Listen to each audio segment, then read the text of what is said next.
Hey gamers, Rob from ZborGaming back with another weapon guide, and today we are looking at the Dragunov sniper rifle for Modern Warfare. Hey, I want to apologize, I actually had this all put together back when I did the other sniper rifles and for some reason forgot to record this video.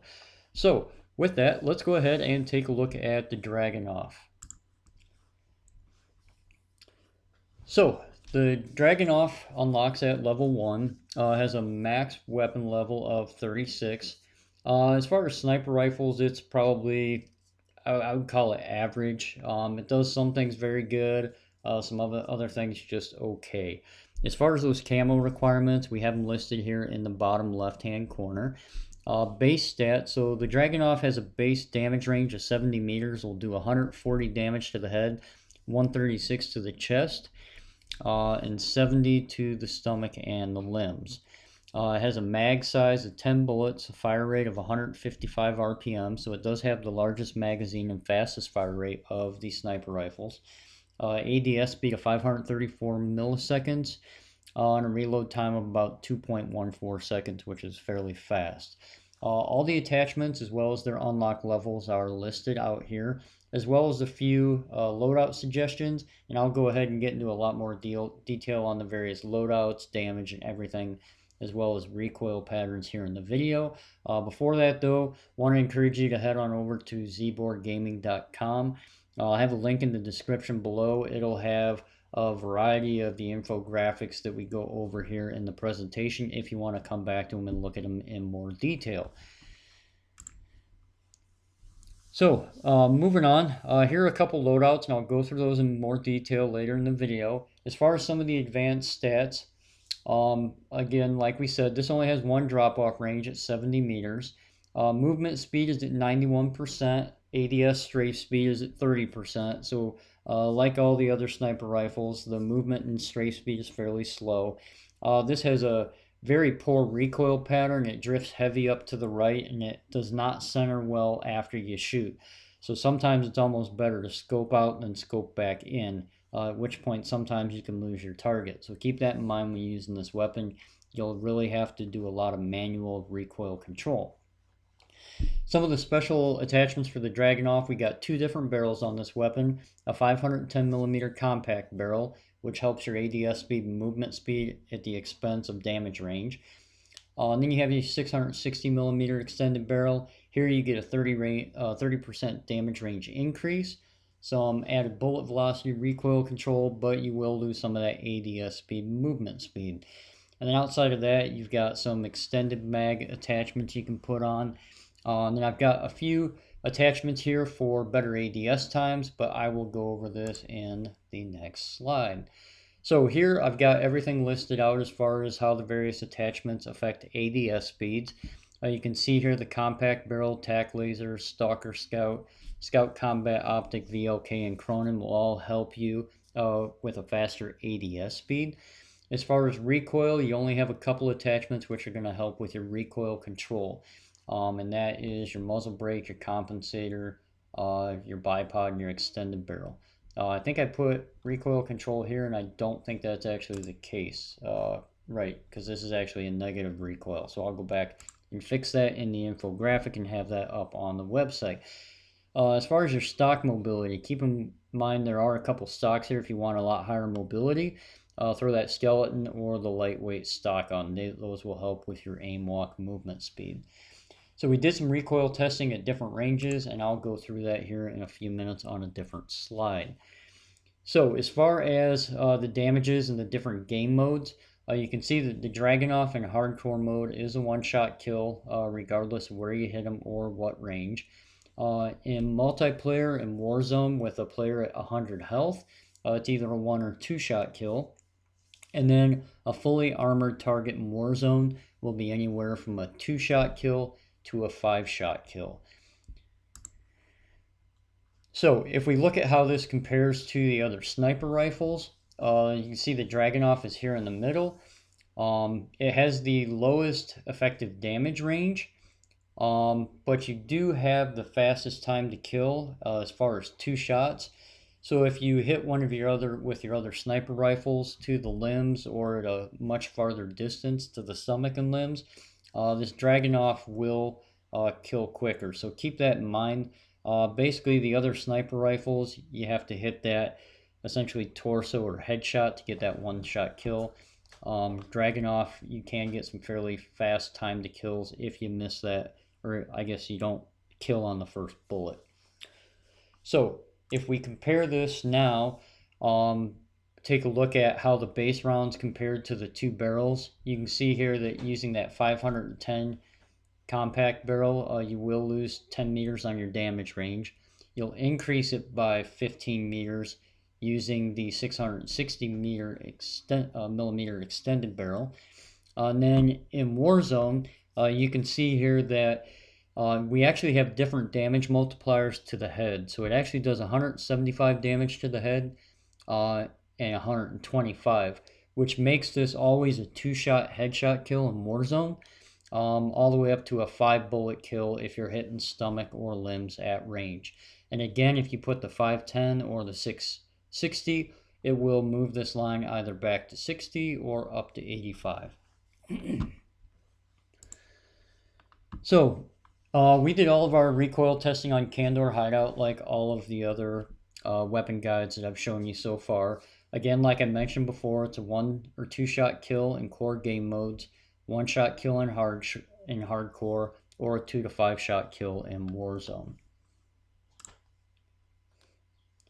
So this is what the recoil pattern looks like at various ranges. So I went ahead and I tested the Dragunov at 3 different ranges. At 18 meters, you can see we got a fairly vertical profile here and a consistent amount of kick between bullets. At 25, you can see that we got a pretty big kick after the first 2 bullets. And at 50 meters, you can see you basically are way off target after that first shot. So you're either going to have to compensate for that recoil or scope out and scope back in. So the rest of our testing here we did at 25 meters, and I fired all 10 rounds off. So I wanted to show you here the comparison. This is your base recoil pattern compared to your muzzle brake and your compensator.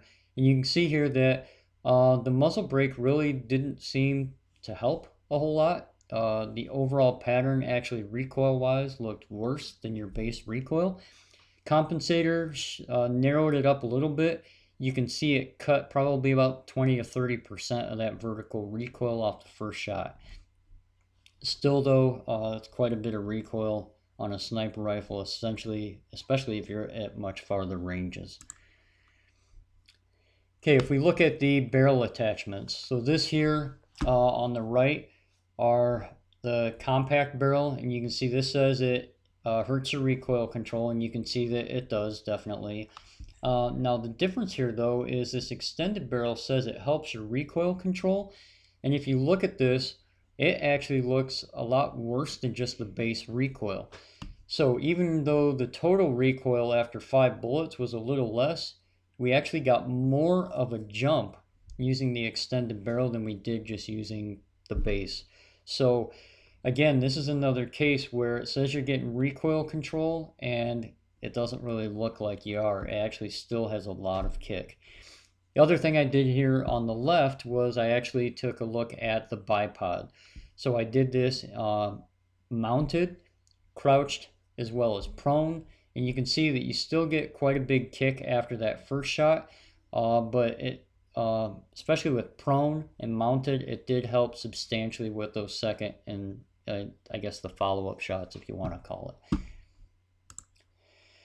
So we decided then to take a look at some various loadouts.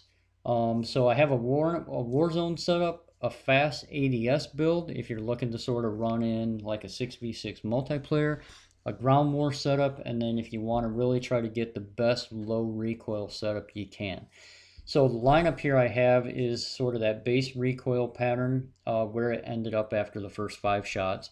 And you can see that the Warzone setup cut about 20 to 30% of that recoil out. You still get that first first shot kick, and you get that pretty much with all of the loadouts here.